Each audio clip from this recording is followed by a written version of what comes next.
सभी दोस्तों से नमस्ते। हमारे कुसुम लोकगीत चैनल पे आप लोगों का स्वागत है। एक छोटा सा प्यारा सा देखिए, हम दोनों सहेली नाच पर के गीत सुनाने चल रही हूँ। गीत अच्छी लगे लाइक सब्सक्राइब करी ही, कमेंट में बताई।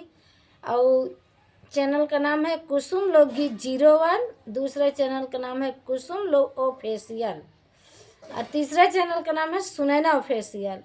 और जो कि तीनों चैनल में हाथ जोड़ के विनती है कि आप लोग सपोर्ट करे चाहिए।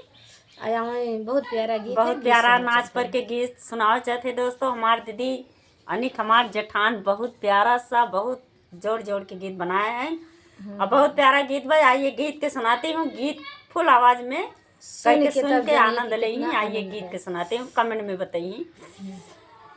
झुकी है राजन मोरी बेंदी गिरी, झुकी है राजन मोरी बेंदी गिरी, न जानी बेंदी बागों में गिरी, न जानी बेंदी बागों में गिरी, मालिया बेचारे के चोरी लगी, मालिया बेचारे के चोरी लगी, झुकी है राबलम बेंदी घिरी, झुकी है राबलम मोरी बेंदी गिरी, ना जानी बेंदी कुइया पे गिरी, ना जानी बेंदी कुइया पे गिरी,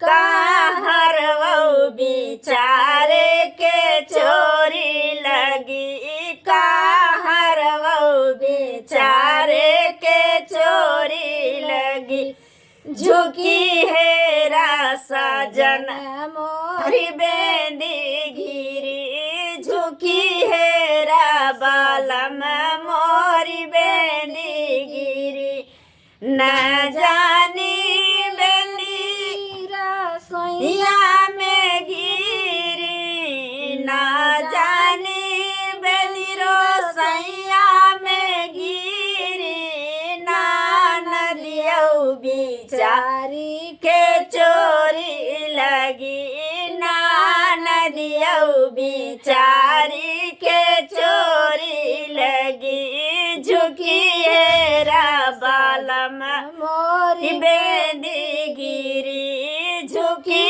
है राबलम मोरी बेंदी गिरी, न जानी बेंदी से जा पे गिरी, ना जानी बेंदी से जा पे गिरी, देवर वो बेचारे के चोरी लगी, देवर वो बेचारे के चोरी लगी, झुकी है राबलम मोरी बेंदी गिरी, झुकी है राबलम मोरी बेंदी गिरी।